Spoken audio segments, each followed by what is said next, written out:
오늘 아침에는 역대상 1장부터 5장까지의 말씀을 통해 언약의 족보, 회복을 소망하는 선언이라는 제목을 가지고 함께 하나님 말씀 나누도록 하겠습니다. 역대상 1장부터 5장까지를 읽으면 많은 분들이 이런 생각을 하게 됩니다. 도대체 왜 이렇게 이름이 많을까? 어떤 이름은 처음 듣는 이름이고 어떤 이름은 금방 지나가 버립니다. 그래서 사실 이 족보 부분을 읽을 때 우리는 빨리 넘기고 싶은 마음이 들기도 합니다. 하지만 성경은 반드시 목적이 있어서 이 이름들을 기록하셨습니다. 이 역대상의 족보는 단순한 이름의 나열이 아니라 하나님께서 자기 백성을 잊지 않으신다라는 선언이기 때문에 그렇습니다. 역대상의 이 저자 쓰여진 그 배경에는 바벨론 포로 후기의 공동체를 향해 기록된 말씀입니다. 다시 말하면 이 역대상은 바벨론의 포로로 잡혀간 뒤에 그 공동체가 다시 돌아왔을 때 다시 회복된 공동체를 통해서 기록된 말씀입니다. 그 당시에 돌아왔을 때 예루살렘 무너져 있었고 성전은 불탔고 왕조는 다 끊어진 것처럼 보였고 백성은 포로로 끌려갔다가 돌아왔습니다. 나라가 있었던 자리에 폐허가 남았고 영광스러웠던 과거 대신에 수치와 상실의 기억이 남아 있었습니다. 그런 백성에게 가장 먼저 들려주는 말씀이 바로 족보라는 것입니다. 하나님께서 무너진 공동체에게 제일 먼저 이렇게 말씀하시는 것입니다. 너희는 우연히 살아남은 사람들이 아니라 여전히 내가 기억하고 내가 약속한 대로 돌아오게 한 백성이라는 것입니다. 역대상 1장은 아담에서 시작합니다. 이게 굉장히 중요한데 왜냐하면 이스라엘 역사가 아브라함에서 중요하게 시작되는 것 같지만 그리고 다윗에서만 시작되는 것 같지만 아니라는 것입니다. 하나님께서는 아담부터 이 모든 역사를 보고 계시다는 것입니다. 하나님께서 처음부터 자기 구원의 역사의 이야기를 이어오신 분이라는 것입니다. 역사를 주관하시는 분이시라는 것입니다. 인간이 죄를 지어서 무너졌을 때에도 세상이 인간의 죄로 인해 어두워졌을 때에도 하나님은 이 역사 가운데 주관하시는 것을 포기하지 않으셨습니다. 바로 이 족보가 보여주는 것은 그 하나님의 끈질긴 은혜의 흔적입니다. 사람이 하나님을 잊어도 하나님은 자기 약속을 잊지 않으신다는 것입니다.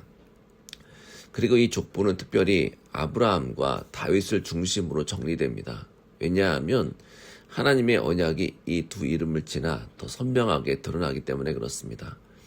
아브라함은 하나님께서 너를 통해 복을 주신다라고 약속하신 사람입니다. 다윗은 하나님께서 내 왕위를 견고하겠다라고 약속하신 분입니다. 그러므로 족보는 단지 누가 누구의 아들인가를 기록하는 것이 아니라 하나님의 언약이 끊어지지 않고 계속해서 흘러왔다라는 증거입니다. 인간의 역사 가운데 실패도 많고 죄도 많고 끊어진 것 같은 순간도 많았지만 하나님의 언약은 끊어지지 않았다는 것입니다. 그래서 이 족보는 굉장히 복음적입니다. 왜냐하면 족보는 인간의 위대함을 강조한 것이 아니라 족보는 사람들 가운데 완전한 사람이 없다라는 것을 보여주고 있기 때문에 그렇습니다. 성경에 나와 있는 족보의 인물들을 살펴보면 어떤 사람은 실패했고 어떤 사람은 죄를 지었고 어떤 사람은 넘어졌고 어떤 사람은 잊혀졌습니다. 그런데 하나님께서는 그 이름들을 지워버리지 않으셨습니다. 오히려 그 이름들을 엮어서 하나의 구원의 이야기로 만들어 가셨습니다. 이것이 바로 은혜입니다. 인간의 실패가 하나님의 언약을, 하나님의 약속을 무너뜨리지 못합니다. 사람의 무너짐이 하나님의 계획을 멈추지 못하게 합니다. 하나님은 깨끗한 사람만 골라서 역사를 쓰시는 것이 아니라 어떻게 보면 우리처럼 연약하고 부족한 사람들을 붙들어서 자기의 뜻을 이루어가십니다. 그래서 포로기 이후에 이 족보를 듣는 백성에게 이것은 단순한 그들의 조상들의 기록이 아니라 소망의 선언이었습니다. 우리가 끝난 백성이 아니라는 것입니다. 여전히 우리는 하나님의 약속 가운데 머물러 있다는 것입니다. 바벨론은 그들을 포로로 끌고 갔지만 하나님의 언약까지 끌고 갈 수는 없었습니다. 성전은 무너졌지만 하나님의 기억은 무너지지 않았습니다. 왕조는 끊어진 것처럼 보여도 하나님은 다윗의 이름을 여전히 붙들고 계셨습니다. 족보는 바로 그 사실을 우리에게 보여주고 선포하고 있습니다. 인생을 살다 보면 내가 정말 하나님께 기억되고 있는가? 하나님이 나의 기도를 들으시는가? 나는 하나님께 버려진 사람 아닌가? 왜 이렇게 하나님 조용하실까라고 반문할 때가 있습니다. 실패가 반복될 때에 기도가 막힌 것처럼 느낄 때, 삶이 우리의 예상과 다르게 흘러갈 때 나는 여기서 끝난 게 아닌가라는 생각이 들 때가 있습니다. 공동체도 그렇습니다. 교회가 작아 보일 때, 현실이 답답할 때, 이전보다 약해진 것을 느껴질 때 우리는 교회를 보며 낙심하기 쉽습니다. 그런데 하나님께서는 족보를 통해서 우리에게 말씀하십니다. 우리가 여전히 주님의 백성이라는 것입니다. 역대상 4장에 특별히 야베스의 기도가 등장하는 것은 매우 뜻이 깊습니다. 긴 족보의 흐름 가운데 갑자기 야베스의 기도가 강조되어 나옵니다. 야베스는 이름부터 아픔을 품고 있는 사람이었습니다. 그의 어머니는 고통 중에 그를 낳았기 때문에 그의 이름을 야베스라고 불렀습니다. 다시 말해 그의 인생의 출발점이 상처와 고통의 기억이었다는 것입니다. 그런데 야베스는 그 이름에 갇혀 살지 않았습니다. 그는 하나님께 부르짖었습니다. 하나님께 복을 구했고 지경을 넓혀달라고 구했고 하나님의 손이 함께 해달라고 구했고 환난을 벗어나 근심이 없게 해달라고 구했습니다. 성경은 이것에 대해서 하나님의 반응을 이렇게 기록합니다. 하나님께서 그의 구하시는 것을 허락하셨더라. 여러분, 야베스의 기도는 단지 기도했으니까 하나님께서 이렇게 번영케 하셨다, 이런 공식이 아닙니다. 기도만 하면 다 잘 된다라는 어떤 주문이 아닙니다.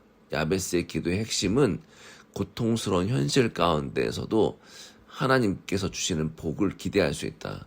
우리의 고통, 이 과거가 아프다고 해서 모든 미래가 닫혀 있다는 것이 아니라는 것입니다.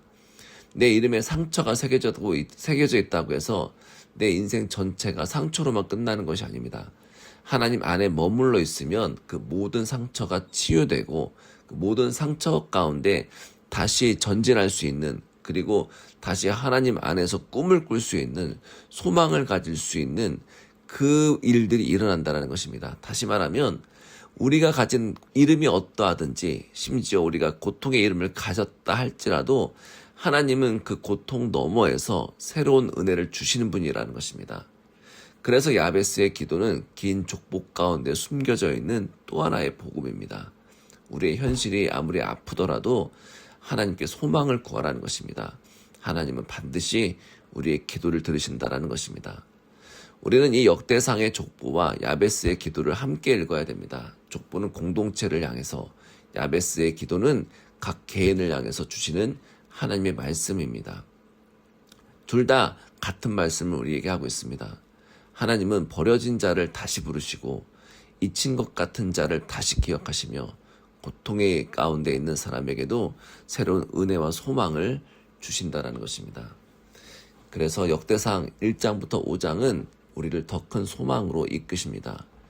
아담에서 시작해서 아브라함과 다윗을 지나 이어지는 이 족보는 결국 우리로 하여금 바로 메시아를 기다리게 합니다.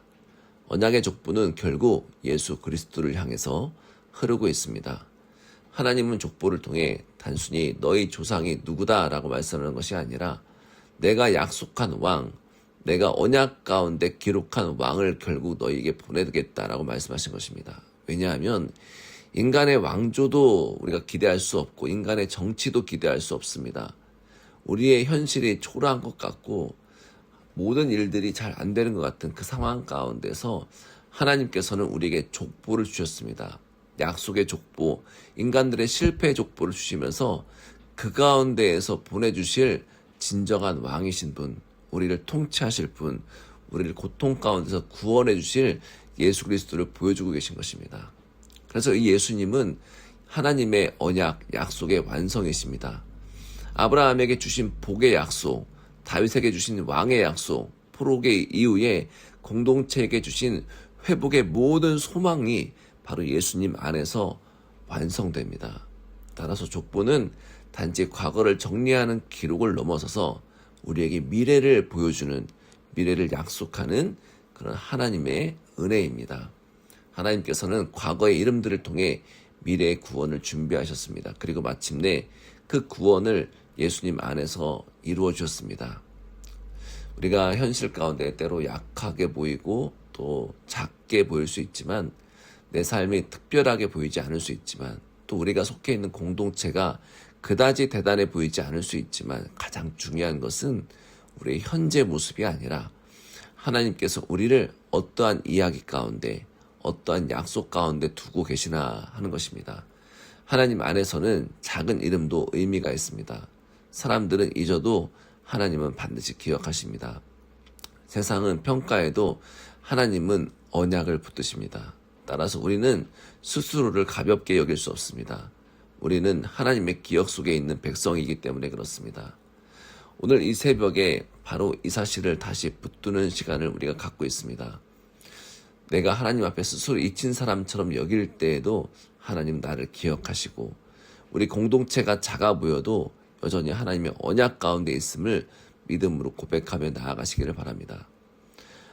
야베스처럼 아픔을 가진 이름이라 할지라도 하나님께 복을 기대하며 소망을 기대하며 과거의 실패가 아니라 그 실패보다 더 크신 하나님의 언약을 붙드시는 귀한 시간 되시기를 간절히 바랍니다. 따라서 역대상 1장부터 5장의 이 긴 족보가 우리에게 지루한 것이 아니라 우리 이 공동체를 향한 하나님의 사랑의 편지임을 기억하길 간절히 소망합니다.